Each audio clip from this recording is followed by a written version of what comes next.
teme cyangwa se slogan ivuga ngo maximize your potential, niyo muri bugende mubona aha kuri izi page zitangira. Ariko Solmax ni iki yavuze ngo about us baba bagiye kwivugaho.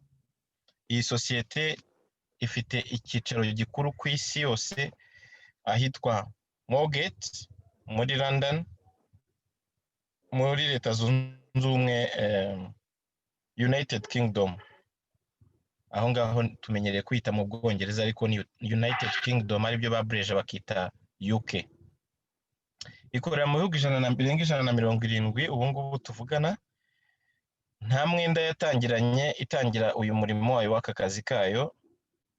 Ntabwo ari company ya association cyangwa se ONG, ni company y'abantu ku giti cyabo. Ikaba ifite education itanga amakosi itanga mu ndimi zirenga 30, ariko ajyanye n'ubucuruzi. Hakabaho yaratangiye kubaho yitwa company nka Solmax mu 2017 sorry. Iyobowe n'abande ni bantu ki? Nibyo tugiye kureba. Corporate team Solmax iyobowe n'umugabo ushinzwe ibikorwa cyangwa se operations cyangwa se operation witwa Serge, akaba ari we COO wa Solmax Group. Afite inararibonye rirenga ry'imyaka 20 mu bigo bikomeye, kandi akaba yarakoze mu bintu bijyanye na direct sales na network marketing ndetse no kumanaginga ibigo bikomeye. Ubu ngubu niwe ubazwa ibikorwa bya Solmax, operation zayo zose. Hanyuma akaba afite uwitwa CFO witwa Abdurrahman Sandu. CFO niwe bavuga ngo ni Chief Finance Officer. Uyu mugabo akaba ari nawe founder cyangwa se yarafunguye ibigo bitandukanye. Muri ibyo bigo bitandukanye hakarimo n'icyitwa Ignite 100. Ignite 100 turaza kubona isano ifitanye na Solmax. Uyu mugabo akaba afite impamyabushobozi y'ikirenga mu bijyanye n'icungamutungo. Afite inararibonye rirenze ry'imyaka 10 muri uwo mwuga. Hanyuma hakaba undi mugabo w'igihangange iruhande rwe witwa Florian Kruger. Niwe CEO akaba na founder cyangwa se co-founder afatanyije na Sandu wa Ignite 100. Uyu mugabo akaba afite experience mu bintu bitandukanye birimo na za blockchain, no gushyiraho architecture cyangwa se uburyo bw'imikorere bw'ibigo bitandukanye. Business rero tugiye kuganira uyu mugoroba ubundi iteye ite. No kuvuga ngo Solmax ifite mandate cyangwa se ifite inshingano cyangwa se ifite mission yahawe yo kumenyesha global population cyangwa se abatuye isi yose ibijyanye n'ibikorwa Ignite 100 yakoze n'ibyizakora n'ibyirikora ubu ngubu. Hanyuma ariko ntibibamenyeshe gusa, ahubwo ikaba mbere yuko winjira mu bucuruzi, iyo umaze gutanga investment yawe baguhereza icyo twita credits cyangwa se amasomo wiga mu ishuri ryitwa Ignite Academy. Nicyo kintu cya mbere ukinjira muri investment ubanza kugukangurira, nuko ureba amasomo baguhaye nka package iri inclusive muri investment yawe yo kugira ngo wige business. Hanyuma Ignite Academy ikakwigisha business bitari byo kugira ngo uzajye gusaba jeronere ahantu ngo wandike usaba akazi, ahubwo ari kugira ngo umenye igishoro cyawe, uburyo wakibyaza umusaruro, umenye amafaranga ubitse muri konte cyangwa se ubitse iwawe, uburyo wayatangiza akakugeza ku gikorwa gifatika nawe uzaraga abawe. Hanyuma rero ahangaha bakakubwira ngo dufite inzira ebyiri wahitamo imwe cyangwa se ukazihitamo zombi. Inzira ya mbere ni iyi ngiyi imanuka hasi. No kuvuga ngo iyo ufashe igishoro cyawe ukagishora muri Solmax, uba uguze icyo twita imigabane muri portfolio ya Ignite 100. Hanyuma iyo migabane ikaguhesha ububasha n'ubushobozi byo gutunga imigabane ifite agaciro k'amapound. Iyo ni investment yawe ubukoze. Hanyuma bakakubwira batariko kubera yuko Solmax business yari yo kumenyesha abantu gukora marketing, ikamenyesha isi yose izi portfolio izi project ziri muri portfolio ya Ignite 100, ukaza ugapatinaringa nabo, icyo gihe uzaba independent marketing partner, hanyuma bo nabo kubera ko badakoreshereza ubuntu bizaguhesha amapound. Ubu ni uburyo bwa kabiri, ni inzira ya kabiri. Izi nzira zombi rero iyo uzihisemo biba amata by'aya mavuta, ariko ni choice y'umuntu uhisemo akimara kumenya aya makuru ko ashobora kuba yafatanya na Solmax kuba yamenyekanisha ibikorwa Ignite 100 ku batuye isi, akabonamo amapound kandi yenda bitanamusabye kugira igishoro ashyiramo. Iyi ni inzira ya kabiri. Inzira zombi uko ari ebyiri ushobora kuzikora ukinvesting, ariko at the same time ukanakora marketing. Icyo gihe uba ubaye umufatanyabikorwa na Solmax Group mu gukora marketing no kumenyesha abatuye isi ibikorwa Ignite 100 yashyize ku isoko. Reka tujye kuri Ignite Academy. Ignite Academy ni ikigo gitanga amasomo online, gifasha abantu kwiga mu bijyanye na industry ziriho zihindura isi. Hanyuma iyi Ignite Academy ikaba ifite amasomo arenga 300 itanga mu ndimi zirenga 30. Hanyuma kandi izo ndimi ayo masomo akaba agenda yiyongera uko ukwezi gutashye, uko ukundi kuje. Courses za Ignite Academy ntabwo ari courses abantu bapfuye kugira ngo bahimbe syllabus bashyire hariya.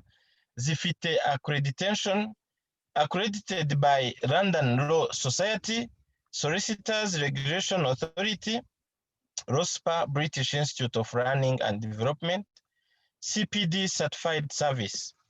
So ibi bigo ni ibigo bikomeye, muze kubigugoringa murebe inshingano zabyo, kandi babandi bari bagishidikanya bavuga yuko ngo company ngo niba ngo sinzi uko babyita ngo ni abantu bari aho ngaho bishakira amafaranga. Ntabwo ushobora gufata ikigo gikomeye Solicitors Regulation Authority ngo ufate ROSPA ya approving e-learning courses ngo nurangiza uvuge ko ari umufatanyabikorwa wawe uri umutekamutwe. Ntabwo ibyo bishoboka.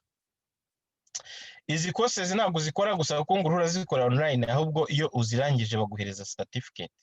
Iyo certificate ikigufasha ni ukugira ngo ugire business reference. Umuntu nimo munaganira umubwira uti giyewe nizi bya business, ubigaragarisha certificate yawe. Ntabwo twigira kujya gusaba akazi, ahubwo no kugira ngo bigufashe for the next deals zizaba ziza, umenye how to negotiate, umenye uko wa negotiate business rwose deal ukayikora ikarangira. Izi courses rero ziri muri industry ya financial technology, akaba muri artificial intelligence, akabamo data, financial markets n'izindi zitandukanye. Hanyuma rero iyo ushoye muri Ignite 100 uciye muri Solmax ubuguze imigabane iguhesha uburenganzira kuri ya projet yose Ignite 100 incubatinze arenga 130. Icyo gihe ukaba ubigizeho ububasha bwo kwitwa shareholder cyangwa se umupartner. Aha baravuga ngo members bakira imigabane ibahesha uburenganzira bwo kwitwa owners muri Ignite 100 projects, bwo kubahesha uburenganzira bwo kwitwa ba nyiri imigabane muri Ignite 100 projects mu mishinga yose Ignite 100 yashyize ku isoko. Hanyuma Ignite 100 muri iyi mishinga yose ifite ikaba yarashyize ku isoko 49% by'imigabane yayo niyo yashyize ku isoko kugira ngo abantu ku isi yose babashe kuyibikaho, bagire ownership muri companies zirenga 100 Ignite 100 ifitemo imigabane. Iyi migabane iri hano ikaba ingana n'imiliyoni 490. Ntabwo ari amafaranga, ahubwo ni umubare w'imigabane. Niyo bashyize ku isoko ryuguruye cyangwa se rifunguye kugira ngo twebwe twese tugrabbing iyo opportunity yo kwibikaho iyo migabane. Hanyuma icyo gihe bakaba barayishyize ku isoko imigabane mu kwezi kwa 12 2017, umugabane muri kuri 0.01. Mu kwezi kwa 7 k'uyu mwaka 2020 uwo mugabane twavugaga hepfo wari ugeze kuri 0.28 by'pound. Uyu munsi tuvugana uwo mugabane ugeze kuri 0.39 by'ipawundi. Urerekeza he rero uyu mugabane? Cyangwa se uyu mugabane ufite agaciro ki, niki umarira nyirawo cyangwa uzamumarira iki mu gihe kizaza imbere? Mugane w'abarundi mukazoza. Baravuga ngo projected price kuri iyi migabane mu kwezi hagati y'ukwezi kwa mbere n'ukwa gatatu 2021, ibyo tuvuga n'umwaka utangira ngo hasigaye amezi 2 kugira ngo ukwezi n'iminsi kugira ngo uyu mwaka ushire, guhera mu kwezi kwa mbere kugeza mu kwa gatatu. Uyu mugabane barakubwira yuko uzaba uvariye cyangwa se uzaba uri hagati y'amapawundi 68. Ibaze wowe uriho bikaho iyi migabane uyu munsi cyangwa wowe wayibitseho muri uku kwezi kwa 11 ukaba urimo yibikaho cyangwa ugiye kuyibikaho iri munsi ya rimwe, mu kwezi umwaka utaha mu mezi butoro turavuga amezi 5 nubwo twavuga kugeza mu kwa gatatu, ukaba uri hagati y'amapawundi 68. Nakubwira ngo na mahirwe waba ugize kuba wakwibikaho myinshi aka kanya ukiri munsi ya rimwe. Ibi ngibi rero ntabwo ari kampani yabyikoreye ngo ivuge ngo iki giciro niho tuganisha, niho uyu mugabane uganisha. Oya, hari abasesenguzi babigize umwuga bitwa FinCap, nibo bakoze iyi evaluation cyangwa nibo bakoze irigena gaciro bakurikije uko babona umugabane n'ibimenyetso bindi bagenderaho, ibyo bita indicators bagenderaho kugira ngo bamenye umugabane wa societe runaka urava he urajya he.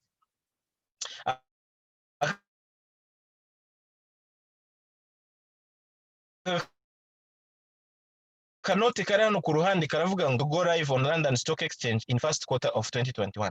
Biravuga ngo Ignite, iki kigo cyitwa Ignite 100 biteganyijwe ko kizajya kuri Stock Exchange ya London muri kota ya mbere cyangwa se mu gihembwe cya mbere cy'umwaka wa 2021. Igihembwe kigira amezi 3, abagiye ku ishuri ngira ngo murabyibuka. Hanyuma Ignite 100 share igituma igira agaciro n'ukubera aya maproje yayo afite valeur cyangwa se azamurwa cyangwa se ari recherche cyangwa se akenewe ku isi yose, kuko ari amaproje afitiye akamaro community to isi. Hanyuma bakavuga ngo iki giciro bavuze minimum cy'amapawundi 6 ngo gishobora kuzarenga amapawundi 6 mu gihe umunsi wo kuronshinga iyi migabane kuri London Stock Exchange Market muri 2021. Iyi note nayo ikaba yakozwe n'icyo kigo cyitwa FinCap. Hanyuma rero wowe ufite umushinga ushaka kugira ngo Ignite 100 izabe incubating cyangwa se ushaka kumenya ibyiciro Ignite 100 ikoreramo, hari icyo bita ecosystem cyangwa se nka bimwe twe tujya gufungura amasosiyete hano muri RDB wacu. Iyo uhageze hari ikintu bakubwira buzuza kuri registre de commerce na activities. Activities rero zivuga iki? Zivuga ngo ba specifique cyangwa se vuga utomoye ikintu ugiye gukora, activity uzakorera abazaza bakugana kugira ngo bazimenye. Hanyuma nibajya no gukora igenzura bazabe bazi ngo barakugenzurira mu yihe industry cyangwa se mu kihe cyiciro. Ignite 100 rero ikaba ikorera muri icyiciro cya blockchain, ni ikoranabuhanga rigezweho. Icyiciro cya financial technology naryo ni ikoranabuhanga rigezweho. Icyiciro cya e-commerce naryo ni ikoranabuhanga rigezweho. Iryo ngiryo nta wariginyura kubera ko ibindi byose byarakinze muri iyi covid, ariko abantu bakoreraga ubucuruzi kuri murandasi cyangwa se iyo bitiya kure, ngira ngo mwabonye ko aribo basigaye bahagaze, abandi twese dukingaho imiryango turataha. Hanyuma hakaba icyitwa artificial intelligence, hakabamo transportation na energy. Ibi byose ugiye gushaka kugira ngo incubating project yawe ubanza kureba muri ecosystem yabo, ese umushinga wanjye uri mu yihe sector muri ibi ngibi tubonye ahangaha. Reka tumanuke hasi rero muri ya portfolio batubwiraga ushoye abaguzemo shares, turebe ese portfolio ifite kamaro ki, ese niki cyatuma abantu bayikunda, ese abantu itumariye iki. Ibi nibyo tugiye kurebera hamwe. Hari uyu mushinga witwa Urent nkunda kuwuheraho buri gihe kubera ko wankoza ahantu kuko niyo domaine n'ubundi mbarizwamo ya real estate. Real estate iyi Urent ni real estate advertising platform naho bakorera iyamamaza ry'amazu cyangwa se amapartement akodeshwa mu mujyi wa London cyangwa se mu Bwongereza. Iyi kampani ikaba ifite target yo kuzabasha kwegeranya 5% by'ibikenewe muri iyo sekiteri cyangwa se kwibikaho 5% by'ibiri ku isoko rya UK cyangwa se United Kingdom, hanyuma bikazayifasha kugera kuri turnover cyangwa se kugera ku bucuruzi buhwanye n'amapaundi miliyoni 300. Izo ngizo ni miliyari 400 zacu zirengaho hano z'amanyarwanda, zijya kugera miliyari 400. Ubwo rero bikaba bisobanuye iki? Bikaba bisobanuye yuko ni it's a growing, ni ikigo gikura cyane gifite demande ku isoko. Hanyuma hakaza Ignita Pay Bank. Ignita Pay Bank muyifate nk'amata y'abashyitsi kubera ko iyi ngiyi mwebwe mukora ubucuruzi butandukanye, mwebwe musanzwe mu voyage, mwebwe mukorera hano mu buryo buri local, hari uburyo iyi Ignita Pay Bank igiye gufasha isi mu buryo butandukanye kubera ko ni bank iri online, ifite technology ihambaye, ikazaba itanga master debit card izatuma abazaba bafite imigabane yabo muri iyi sosiyete barashoyemo imigabane yabo, ndetse n'abazaba barafatanije na Solmax Group gukora marketing funds zanyu cyangwa se ibihembo byanyu cyangwa se amafaranga mwagurishije mu migabane yanyu, mushobora gukoresha master debit card kugira ngo muyigireho access cyangwa se muyaretire. Mu mvugo dukoresha muyaretire, muyakoreho, muyumve. Ugendana master debit card uzajya ugendana amafaranga nko kugendana master card ya banke iri hano iri commercial. So iyi company rero ikaba ifite target yo gukorera mu bihugu birenze 210, ujya mu karangura ukishyurisha ikarite kandi bigakunda, udakoze money transfer za charges zose zajyaga zibaho zizaba zihagaze. Wenda navuga kuri izi ebyiri kugira ngo twihute. Hanyuma hano hasi murabona izo bita external projects. Izi bita external projects ni nkuko nawe wajyana umushinga wawe bakawincubatinga cyangwa se bakawushoramo amafaranga, icyo gihe bazita external project kuko ziba atari za company nyir'ubwite ariko iba yarazishoyemo amafaranga menshi cyane. Reka rero tuvuge kuri nkeya muri zo ziriho zikora muri iyi minsi ibitangaza. Tugiye kuri iyi FingoPay. Izi zose zirakora muri sector zazo ariko ngiye kubabwiraho nkeya nagerageje gukoreraho ubushakashatsi. Iyi FingoPay ni technology bakoze iriho ihindura byinshi muri sector ya finance, irimo ihindura byinshi muri sector ya banking, kubera ko iyi FingoPay iriho irafasha abantu kutagendana amakarine de chèque, irafasha abantu kutagendana ama visa card menshi mu wallet yabo, kubera ko ubukorana na banki runaka ukagira visa card yayo, wakorana n'indi nayo ikaguhindi n'indi ikaguhindi, abantu usanga muri wallet yabo huzuyemo ama visa card y'amabanki atandukanye. Iyi FingoPay rero izanye technology aho intoki zawe zigiye kugira agaciro karenze izo carte, kubera yuko ni technology bazanye yo gukora scanning ya cells zo mu ntoki zawe, hanyuma bakazibika mu buryo buri encrypted cyangwa se mu buryo buzimije cyane, ku buryo ntawa hackinga ngo atware amafaranga yawe, ku buryo transaction yose ugiye gukora uri yo gukoresha cheque cyangwa se ngo ukoreshe Mastercard, ukoresha rumwe mu ntoki zawe hanyuma ukaba urangije transaction. Reka mbabwire kuri iyi yitwa eToro. Nanone iyi eToro ni kompanyi ikomeye cyane ikora ibintu bya online trading, yaba mu crypto-money cyangwa se mu shares z'amakampani, ikora ibintu bya trading irazwi ku isi. Iyi company ikaba ari company Ignita 100 yashoyemo amafaranga iguramo imigabane yayo myinshi cyane, kubera ko yabonaga it's a growing project, kugira ngo bayishyiremo indi technology yambaye, bayishyiremo irindi nararibonye rya marketing kugira ngo bayiboosting, ariko irakora ibitangaza kuko kugeza ubu ngubu iyi eToro abantu mujya mureba match zo mu Bwongereza nkanjye muzasanga yamamaza kuri stade ya West Ham United. Murabizi kugira ngo ujye muri Premier League nta mafaranga bigusaba. Dufiteyo brand yacu tuziranyeho twese nka bari mu Rwanda yitwa Visit Rwanda. ikaba yambarwa n'ikipe ya Arsenal. Iriya rero kugira ngo igere kuri aya t-shirt ubwayo murabizi ko bisaba igihugu kuba cyaragize investissement kibikoraho.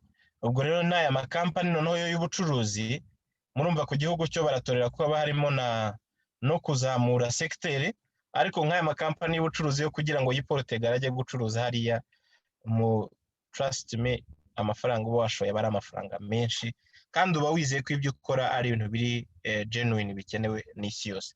Hari iki kigo cyitwa Pioneer. Pioneer ni ikigo gifasha mu buryo bwo gutransacting amafaranga, ibintu byo koherezanya amafaranga bira dukora bya MoneyGram, Western Union n'izindi na Zaria na Zaki. Iyi company ya Pioneer ikaba ifite software ishobora kuba ikoreshwa n'ibi bigo bikomakomeye bikora money transfer, ikaba izwi cyane cyane muri Leta Zunze Ubumwe za Amerika. Niba hari umuntu ukurikiye Zoom muri yo yaza dukorera ubushakashatsi akaduha igihamya, ariko dufite abamemba bari muri Amerika bamaze kutwemerera yuko iyi company bayizi ari ikigo gikomeye. So izi zose uko muri muzireba ni company Ignite 100 ifitemo ikiganza kandi mu buryo bukomeye, zigiye zifite icyo zimariye population tuyisi nyinshi cyane. Izi ngizi zose bagenda ugugoringa imwe kuri imwe ukareba icyo ikora muri buri secteur, buri imwe igiye ifite umumaro wayo. Tugiye kuri packages rero, tugeze ku ho tuvuga noneho ibikorwa, amafaranga ushora nangahe, si yashoye uyashora ubona iki. Dufite package nyinshi cyane, ariko ndaza kuvuga kuri nkeya cyane kubera yuko izo nkeya arizo nakwifuriza buri muntu uri hano wakurikiye Zoom utarajya muri investment cyangwa n'uwayigiyemo ariko akaba ataragera kuri izo package guharanira nibura kuba muri imwe muri izo. Ndahera kuri package y'ibihumbi 5. Package y'ibihumbi 5 iyo uyinvestinze ubasha kubona credits z'aya masomo twavuze hejuru zingana n'igihumbi. Hanyuma iyo bita bonus cap no kuvuga ngo na amafaranga kuri babandi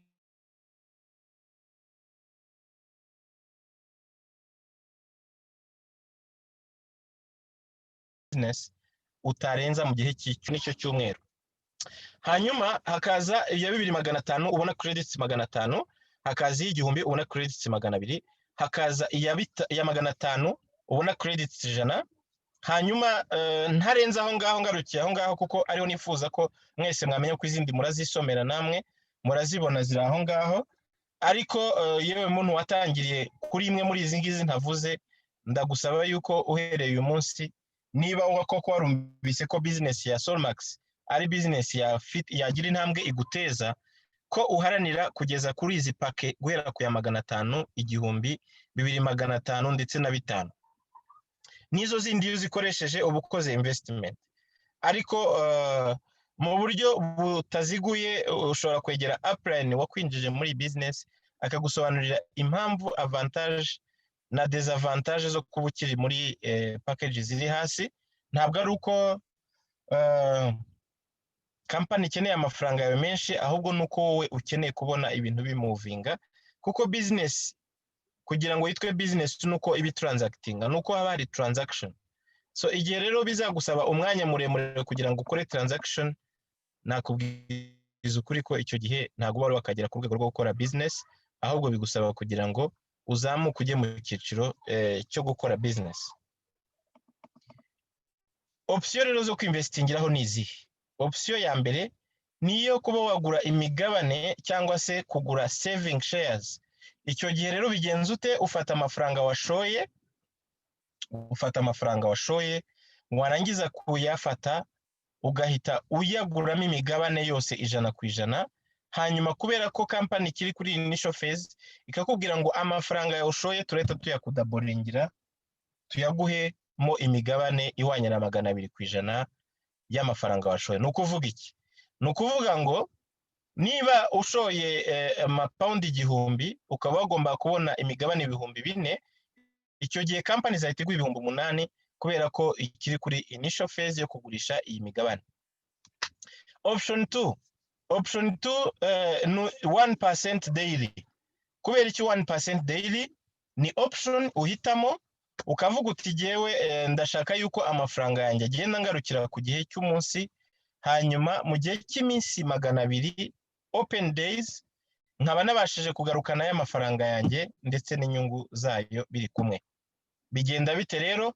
Kubera ko iki kigo kidacuruza amafaranga utanze, dufate ku rugero rw'igihumbi, ubona 10 ry'amapound ku munsi, hanyuma iryo 10 ry'amapound ntabwo bari guha nk'amapound, ahubwo bari guherezamo imigabane ihwanye n'ayo mafaranga mu buryo bubiri.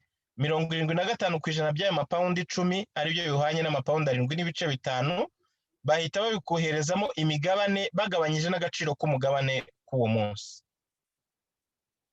Nisubiremo, iyo ushoye amapound 1000 kuri option 1%, ubona amapound 10 kuva kuwa mbere kugeza kuwa gatanu.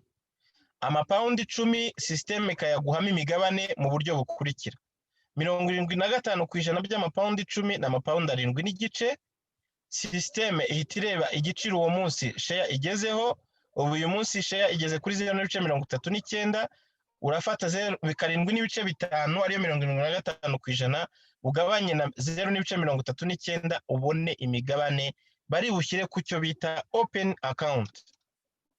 Hanyuma 25% ihwanye n'amapound 2.5, bagafata 2.5 bakagabanya n'igiciro cy'uwo munsi cy'umugabane, hanyuma iyo migabane bakayishyira kuri saving, aho bagufasha kwizigamira. Iyo migabane ikazagufasha iki? Ese uzayibona ute kuri saving niyo kuri open? Mu gihe cyose uzaba ugize emergency cyangwa se impamvu ituma wakenera amafaranga, uzafata ya migabane iri kuri open account, ukora icyo twita trading, uyisubize company, uyibwire ngo nimwakiriye imigabane, hanyuma muyinsubizemo ya mafaranga nari nabahaye. Hanyuma ya mafaranga bayagusubize, wowe icyo uzakora ni ukuyaretira. Kuretira nabyo turaza kubabwira uko mubigenza. Iyo ugiye kuretira, hemewe ubuhe buryo bwo kuretira? Ese dukoresha ubuhe buryo kugira ngo tubashe kuretira amafaranga twabashije gukura muri Solmax? Aya 25% kubera iki yitwa saving? Nuko company iyakubikiye kugira ngo igihe izaba yagiye live kuri London Stock Exchange Market, iyi migabane uzabashe kuyicuruza ku gaciro ko hejuru karenza ko uyu munsi wakabaye uyicururizaho. Hanyuma bakakubwira ngo ikinyuranyo kiri muri izi option zombi zose zitanga imigabane 200 kandi ku ijana by'igishoro cyawe, ariko kuri iyi option ya kabiri ya 1% yo ubona imigabane mikeya kubera ko igenda iza on a daily basis cyangwa se ku munsi, bikagendana n'igiciro uwo munsi umugabane ugezeho. Mu gihe kuri option ya 200 ku ijana ya mbere ya saving, uwo mugabane ubona ku gaciro umunsi ushoreyeho, hanyuma bakayiguhera icyarimwe, yo ikagenda izamuka mu gaciro, ariko umubare w'imigabane wo uri fixed, uri hariya. Turakomeje. Uru ni urugero batangaga kuri bimwe navugaga, barimo bakora assumption. Dufata urugero mu gihe uyu munsi kuri itariki, kuri umunsi mu kwezi kwa 7, ariko ubwo turafata uyu munsi, ufashe 5,000 by'ipawundi ukabishora, ugabikorera investment, hanyuma ibyo 5 ukabigabanya na 0.39 ariko gaciro k'umugabane uyu munsi, ukabona imigabane wakuramo, hanyuma ukayikuba 2 kubera ko ari 200%. Icyo gihe wahita ubona imibare w'imigabane icyo gishoro cyawe cyaguhereza, hanyuma bakakubwira ngo what if umugabane ugeze ku mapawundi 6 umwaka utaha, ukayigurisha amafaranga wakuramo nangahe? Ibyo urabyikorera na calculator yawe. Ahangaha mvuze kugeza ahangaha ntaratangira kuvuga ibyo hasi, navugaga umuntu wafashe investment ye akanyura muri ya nzira ya mbere naberetse hano haruguru, muri ya nzira naberetse y'ukuntu business ya Ignite 100 shape yayo uko imeze. Ni umuntu wanyuze muri iyi nzira, uyu maze kuvuga ni umuntu waciye muri iyi nzira ya Ignite portfolio, akibikaho imigabane ifite agaciro k'amapawundi. Ubu rero icyo ngiye kuvuga hariya hasi kuri compensation, ngiye kwinjira muri iyi nzira noneho. Ngiye kwinjira muri iyi nzira, ubu ndangije kuvuga iyi ngiyi. Niba wumva utazakora partnership na business ya Solmax Group, iriya compensation plan wowe nagira nkubwire ko rwose nakikurebaho, waza gushimira uwagutumiye kuri presentation, ariko niba wumva nabyo wabibika nk'amakuru nk'uko cya gitangazamakuru kijya kivuga ngo icya mbere ni amakuru, niba wumva wakwibika amakuru twakomezanya muri compensation plan. Reka bo dukomezanyije dukomeze compensation plan. Kubera iki compensation plan? Nababwiye yuko Solmax ni independent marketing partner wa Ignite 100. Ni ikigo gishinzwe gukora marketing yari amaproje yose maze kubereka hejuru. Ni ikigo gishinzwe kuyakorera iyamamaza cyangwa se kuyamenyekanisha. Rero umuntu wese wiyemeje kugira ngo akorane n'iki kigo kugira ngo abashe gutanga amakuru, abashe gusharinga amakuru kuri buri muntu cyangwa se kuri buri kigo ku isi yose, Solmax ntabwo izagufata nk'umukorerabushake, ntabwo izagufata nk'umuvolontiya, ahubwo izagufata nk'umufatanyabikorwa. Hanyuma kubera yuko na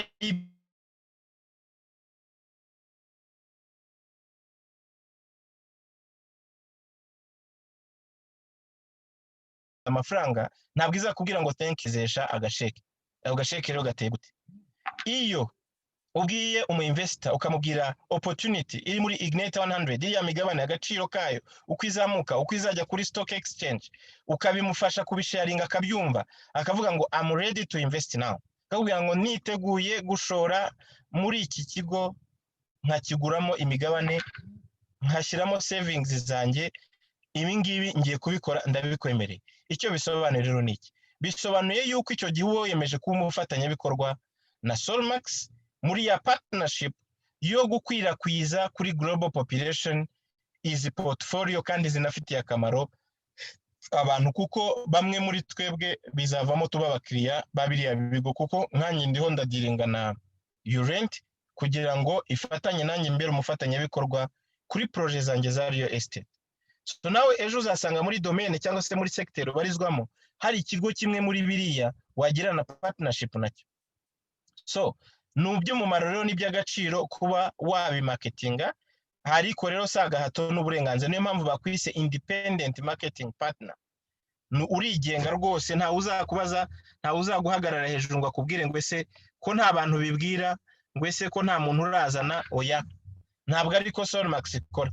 Uri independent, nta target, ntaki, ariko nubikora bizakugiraho ingaruka nziza. Reka mba ariko mbyita, bizakugiraho ingaruka nziza. Izo ngaruka rero ni izi: becoming Solmax independent partner gives you the opportunity to make an additional income.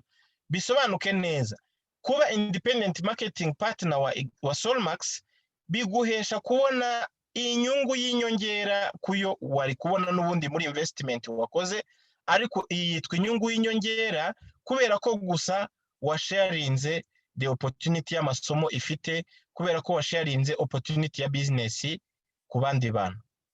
Nibyo byonyine biguhesha extra income cyangwa se additional income. So buri mu IMP cyangwa se independent marketing partner, yo abbreviation yayo, will receive their own personal online virtual business office to operate their business globally. So buri mu partner wese, umuntu wese winvestinze muri Ignite 100 portfolio, hanyuma akaba yaciye through Solmax, ngo bazaguhereza virtual cyangwa se office iri virtual, hanyuma bigufashe kuba wakoreramo business yawe ku isi yose. Hanyuma rero bazaguhemba iki? Reka twihute mvuga amafaranga kubera ko niyo twaje kumva. Hari icyo bita direct bonus, hari team bonus, matching bonus, hanyuma hakaba na ranks z'igitangaza n'ibihembo bigendanye nazo. Murabibona hano hasi. Direct bonus rero ni iki? Direct bonus ni amafaranga Solmax guhemba ku muntu, kuri investment umuntu wabwiye iyo opportunity akinjira muri ya virtual cyangwa se ya virtual office yawe, hanyuma agashora 500 n'urugero, 1000 se 2500, 500. Icyo nkundira pourcentage nta mubare ti applying aho, hanyuma bagahita guheza 10% y'igishoro wa muntu wabwiye yashoye muri Ignite portfolio. Hanyuma Solmax gahita igukurira 10% cash ikaziguhereza kuri commission muri cash account. Icyo gihe rero ku muntu washoye mu bitanu niyo batanzeho urugero 10% byayo ashoye ni amapawundi 500 uhita ubona instantly. Hanyuma bakakubwira ngo imagine mu gihe cyose waba ubashije kuri portfolio yawe gushyiraho abantu 5 bashora 5,000 mu kwezi, uribaza direct bonus uzabona ni 2,500. Kuba ni 1,300 uraza kumbwira ugereranije n'umushahara uri gukorera ubu ngubu, kubera ko gusa wagerageje gusangiza aya makuru inshuti zawe, abo mukorana nabo mugendana, nabo musangira kamwe hahandi mujya ugasangirira. Hanyuma team volume rero yo bigenda bite? Iyi company cyo nayikundiye ntabwo yahaye abantu kuba banyamwigendaho, ntabwo ari ibintu ukora ngo wigunze ngurira ngo ndashaka kumurusha, oya. Ibintu dukora bigenda bigira impact kuri umwe cyangwa uwundi. Team volume nayo ni 10%, ariko yo bayibara bate? Bareba kubera yuko ibintu bya online byose bigenda bigira ukuntu byubakitse. Mumbare nasomaga kutuzi bigenda bigira ukuntu byubakitse, hagenda habaho equipe ici bumoso n'ici buryo, ari byo bita system binaire cyangwa system ya babiri. Icyo gihe icyo bigusaba rero ni iki? Bigusaba yuko iburyo bwawe n'ibumoso haba hari umuntu ibyo gusa. Pe importa aho yavuye, yaba ari we wamushyizeho, yaba ari upline wabaguhaye bomba akabaplasa munsi yawe, yaba uko bagezeho systeme ntibireba bapfa ko bafashe ku maguru yawe yombi. Icyo gihe biba byitwa ngo ufite equipe gauche et equipe droite. Umuntu ahita yitwa equipe kubera ko il fait partie cyangwa se ari muri equipe yawe. Icyo gihe rero systeme ireba iki? Buri kuwa mbere barareba bakavuga ngo abantu binjiriye ibumoso binjiriye ku mafaranga igiteranyo cyangahe, abantu binjiriye iburyo binjiriye ku giteranyo cyangahe, baba barakuvuyeho, baba baravuye kuba winjije, baba baravuye kuba kwinjije. Ibyo systeme ntibireba, bapfa kuba abantu bombi bamase ku maguru yawe yombi. Hanyuma systeme igahita ireba ngo uruhande rwagize intege nke iki cyumweru ruriho volume yangahe cyangwa se business value yangahe, arizo bita sales cyangwa se ibyacurujwe. Hanyuma systeme igahita ifata rwa ruhande rufite intege nkeya ikaruguhera 10%. Urugero, ukuboko kw'iburyo bwanjye cyangwa se ukuguru kw'iburyo bwanjye iki cyumweru niba kwarakoze 20,000, ni ukuvuga ngo nacuruje wenda package za 5 enye, cyangwa se downline banjye bacuruje enye, cyangwa se upline wanjye yahateretse enye, abantu 4 bashoye icyo gishoro. Hanyuma ukuboko kwanjye cyangwa ukuguru kwanjye kw'iburyo, timu yacu twese dufatanyije hamwe twabashije kuhatereka igishoro muri iki cyumweru cy'ibihumbi 10.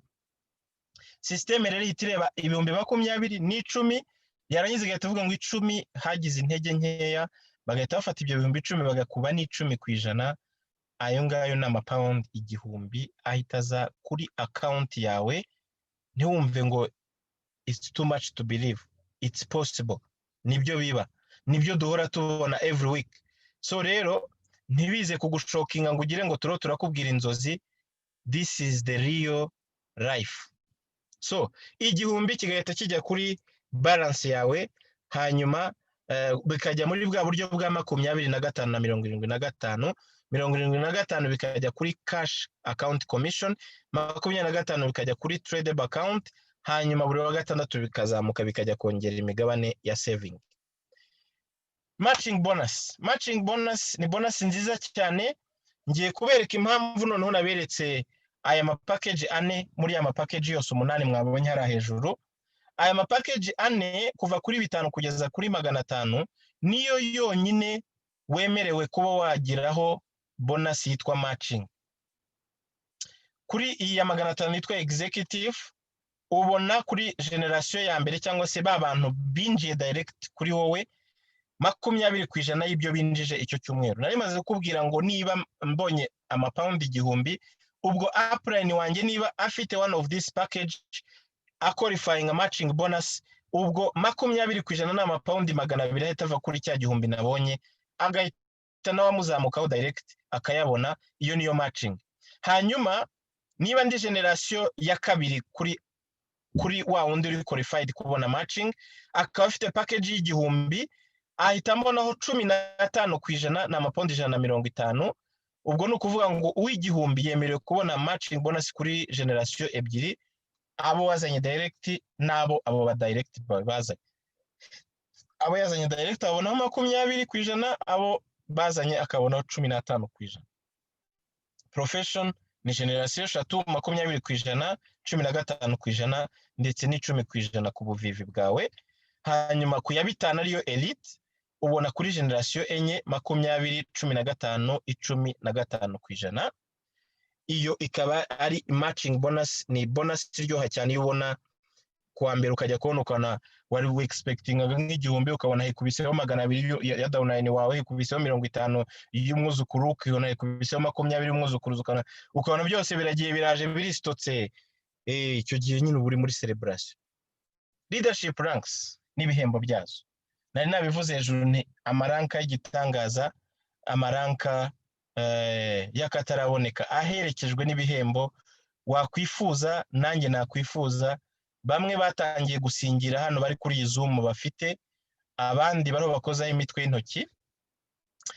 Itangazo nifuza kubaha uyu munsi ngiye kurihera ahangaha. Izi naming z'amaranka zarahindutse ndaza kuzibereka mu kanya uko zapiaringa muri back office, ariko ngiye kwifashisha izi ngizi kubera yuko n'ubundi icyo bisaba kugira ngo uyigereho ntabwo cyahindutse. N'aya manota bigusaba kugira ngo ube qualified broker, ugomba kuba nibura ufite total volume. Iyi TV ivuga total volume, hanyuma iyi yitwa pay leg volume. Iyi ngiyi ni ukuvuga ngo uri kwa kuguru kuri week hagomba kuba hariho total volume byose biri combine igihumbi, hanyuma pay leg cyangwa se kuguru kuri faible kukaba kuriho ama volume ya 400. Hanyuma package ugomba kuba ufite igomba kuba ari basic bwo na £100 100. Hanyuma nta gihembo gihari ahubwo bagwa certificate. Senior broker agomba kuba afite total volume 600, pay leg volume 2500, starter ni package ya 250. Hanyuma team qualification ugomba kuba ufite babiri nibura bari kuri level uvuyeho, hanyuma muraza kugenda mubireba hano. Hanyuma kuri packet bakaguhemba Amazon tablet cyangwa se ugahitamo amafaranga kubera iki kibazo cya covid shipment zitaro zikorwa. Hanyuma kuri regional broker ugomba kuba ufite total volume 15,000, pay leg ufite 600 ariyo week leg, ukagomba kuba ufite package ya executive cyangwa se £500 500. Hanyuma team qualification bagomba kuba ari babiri, minimum qualification akaba ari umwe nibura kuri umwe. Igihembo ni laptop. Hanyuma executive broker ni volume 40,000, pay leg volume 16. Hanyuma ugomba kuba ufite package ya premium ariyo ya £1,000. Hanyuma team qualification igomba kuba nibura ari babiri, hanyuma minimum akaba ari umwe. Apple Watch nicyo gihembo utagisha ukakivunjamo amafaranga. Regional director agomba kuba afite nibura 150,000 ku ruhande rwa total, hanyuma pay leg ikaba ari 60,000, package igomba kuba ari 5,000. Executive broker bakaba ari batatu nibura total qualification, team qualification sorry, minimum akaba ari umwe kuri umwe. Igihembo akaba ari MacBook Air. Senior director na amapoint 450, pay leg 180, akaba afite ibisigaye byose ni package ya 5.